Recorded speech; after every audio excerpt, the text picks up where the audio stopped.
Bienvenue à toutes et à tous dans ce rendez-vous d'actualité sur la télévision catholique du Bénin, Lumen Christi TV. Voici le sommaire. En ce 5 septembre 2025, un nouveau chapitre de l'histoire de l'Église s'ouvre à Castel Gandolfo. Au cœur des jardins pontificaux, le pape Léon XIV inaugure le Borgo Laudato Si, un lieu unique dédié à l'écologie intégrale, à la formation et à la rencontre. La rentrée scolaire 2025-2026 approche à grands pas et les établissements se préparent déjà à accueillir les apprenants. Du côté de la direction diocésaine de l'enseignement catholique, quelles dispositions ont été prises? Les réponses dans un instant. Nous abordons également dans cette revue d'actualité la question du port du casque, une mesure indispensable pour tous les usagers de la route.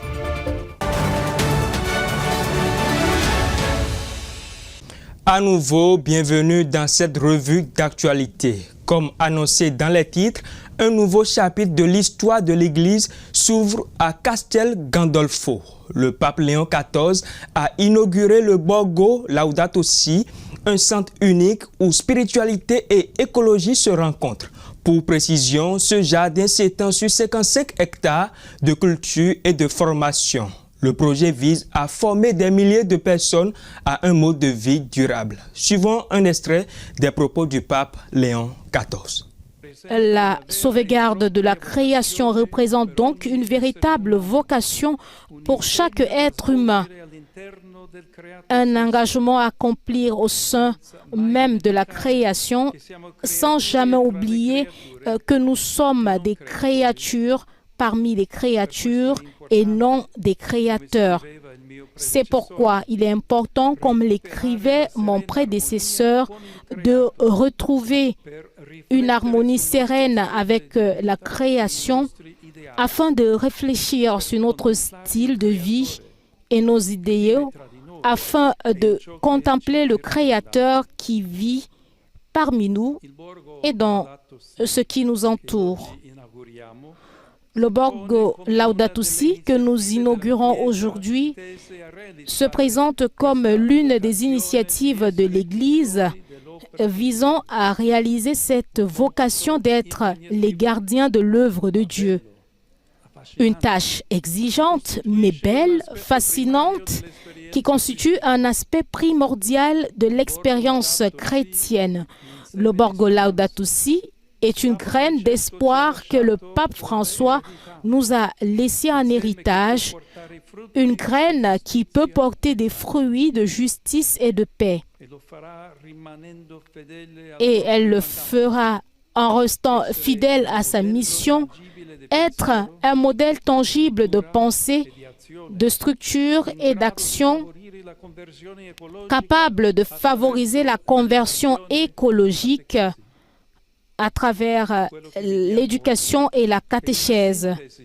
Ce que nous voyons aujourd'hui est une synthèse d'une beauté extraordinaire où spiritualité, nature, histoire, art, travail et technologie peuvent cohabiter en harmonie. C'est finalement l'idée du village, un lieu de proximité et de convivialité.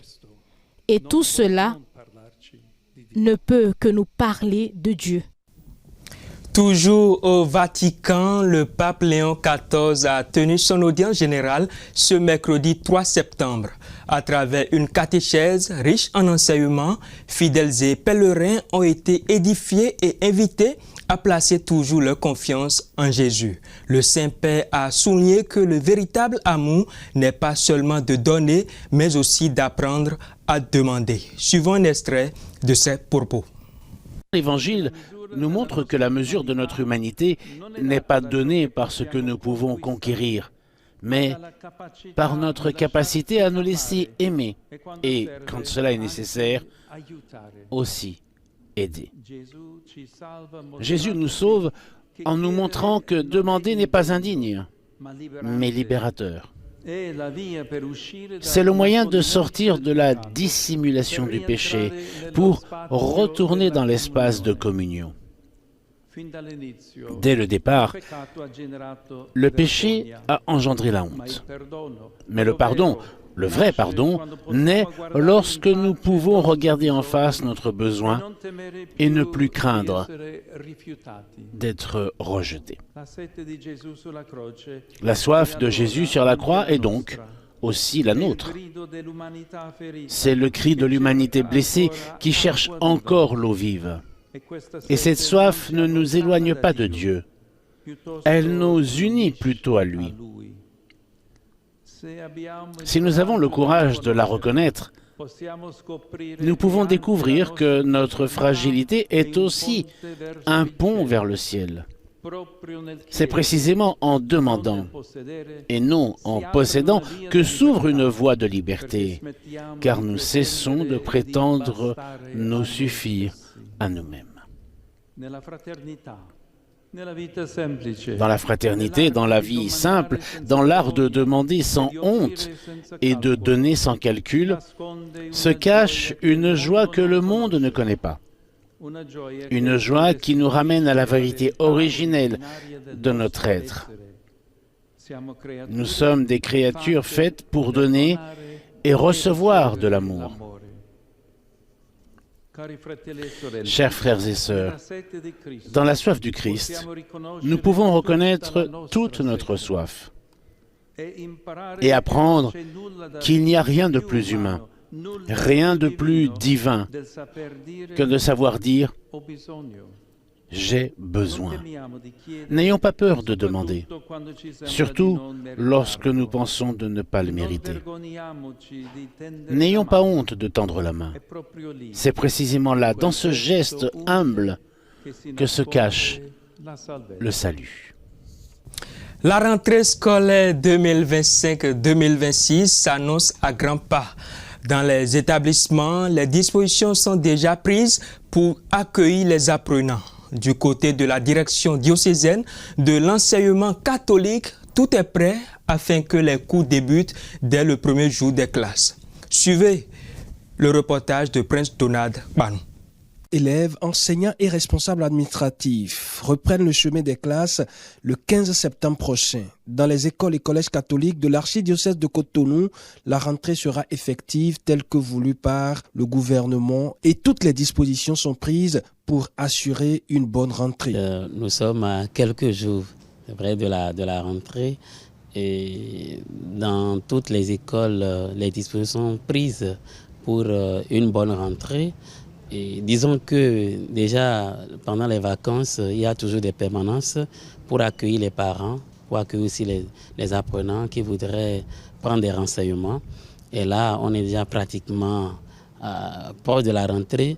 La plupart, tout le personnel, ils sont déjà en place pour pouvoir assurer une bonne rentrée à nos apprenants. Alors que s'ouvre une nouvelle année scolaire, une préoccupation demeure, la disponibilité du corps enseignant pour une rentrée sans perturbation. Le personnel est déjà au point et les affectations ont été faites déjà et chacun rejoint déjà son poste. Aujourd'hui, déjà 2 septembre, tout le monde, tous ceux qui ont été affectés doivent rejoindre leur poste. Et l'équipe de direction est déjà en place dans toutes les écoles, et que ce soit les écoles diocésaines, que les écoles aussi des congrégations que nous avons dans notre archidiocèse. Au niveau du primaire, les enseignants sont déjà là. Au niveau du collège, les professeurs sont déjà là pour le cours. Et déjà, les emplois du temps ont été déjà faits et déjà remis aux professeurs et ils savent que dès le 15 septembre, tout commence en même temps, on ne traînera pas. Et c'est pour cela qu'il y a la semaine de pré-rentrée est prévue aussi par l'État et que nous assumons aussi. Parler d'enseignants de qualité, c'est aussi mettre en avant la qualité de leur formation. Sur ce point, la direction diocésaine de l'enseignement catholique de l'archidiocèse de Cotonou met les bouchées doubles, surtout pour promouvoir le développement intégral de l'homme, qu'est l'apprenant d'aujourd'hui. Déjà hier, on a commencé par une formation, c'est la formation des enseignants leaders. Aujourd'hui, 2 septembre, c'est la formation des comptables. pour que leur permettre quand même de donner le meilleur d'eux-mêmes au cours de l'année. Ils sont en formation aujourd'hui au Collège catholique Père Roupier. Donc tous les enseignants de la maternelle primaire, les directeurs seront en formation le mercredi 3, le jeudi 4 et le vendredi 5. Et il y aura trois types de formations pour eux.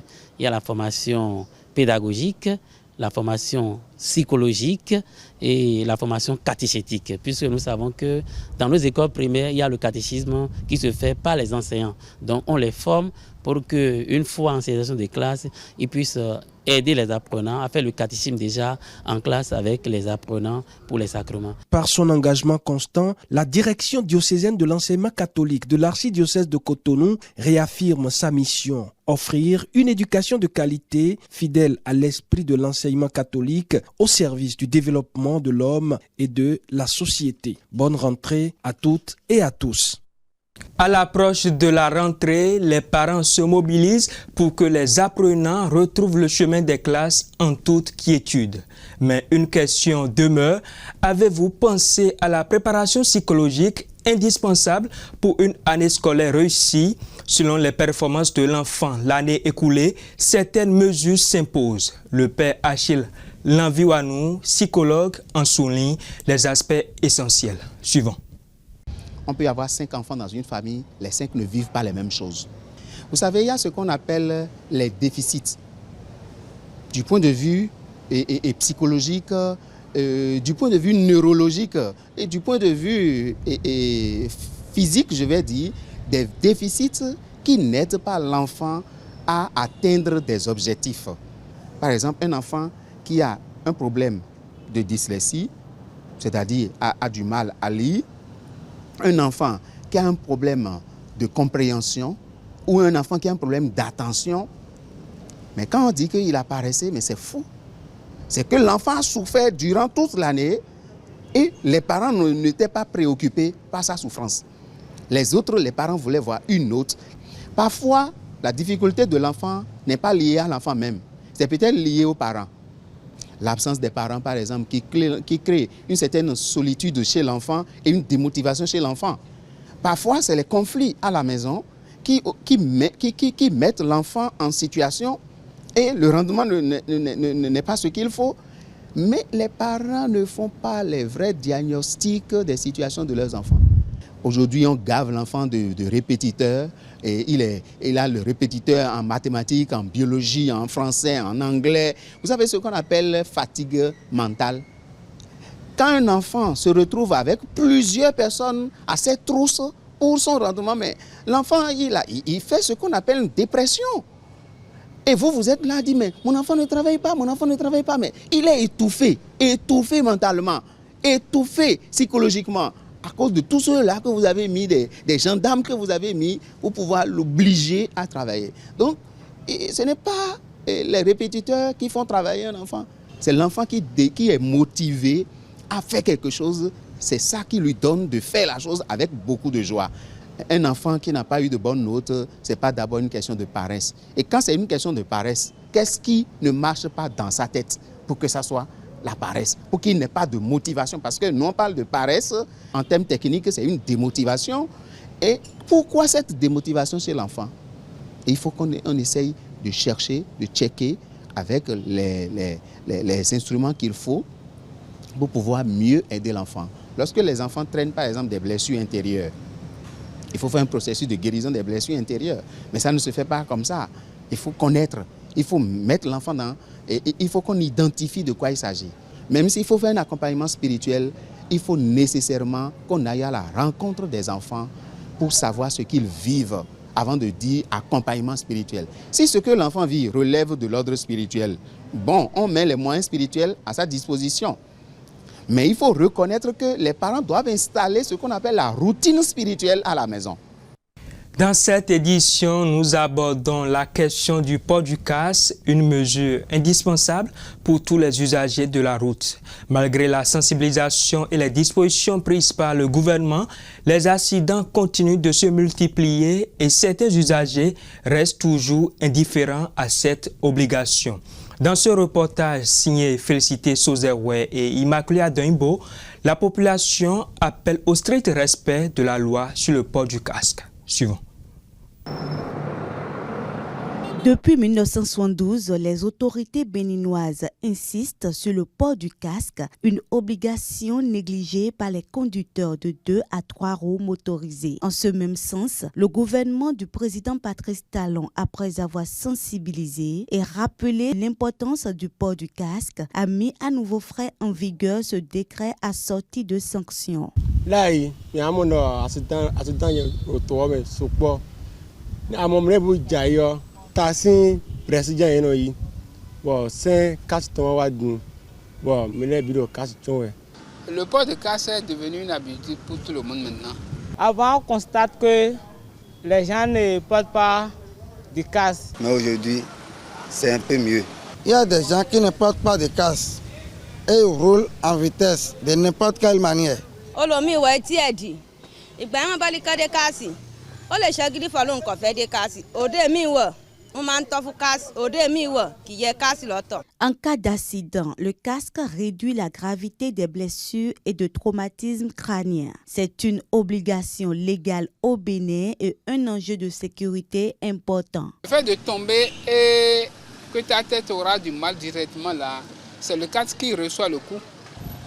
Et ta tête est un peu à l'abri du danger, c'est ça. Par exemple, tout à l'heure, ça ne même pas faire 25 minutes encore. Je viens de faire un choc avec un Zim. Il vient de me renverser vers la prison civile de Cotonou. Voici le cas. Dieu merci, j'ai porté mon casque. Donc c'est très important. C'est une nécessité, on doit porter le casque. Dans le cadre des accidents graves et mortels, une étude de l'université d'Abomey-Calavi indique que la majorité ne portait pas de casque. Ainsi, la population est invitée au respect strict de la loi sur le port du casque. Nous voulons demander à nos concitoyens qui jusqu'à maintenant n'acceptent pas, ne digèrent pas le port de casque, de prendre ça comme une habitude. Parce que ce n'est pas le policier que nous protégeons, c'est nous-mêmes que nous protégeons. Nous protégeons notre tête, notre vie. Et quand les casques sont vétus, il faut les changer aussi. Parce qu'il faut aller dans les hôpitaux pour aller constater ces genres d'accidents. Le traumatisme crânien dont on parle là. Allô, vieux, on vit tout les vies. Allô, assis, on a situé.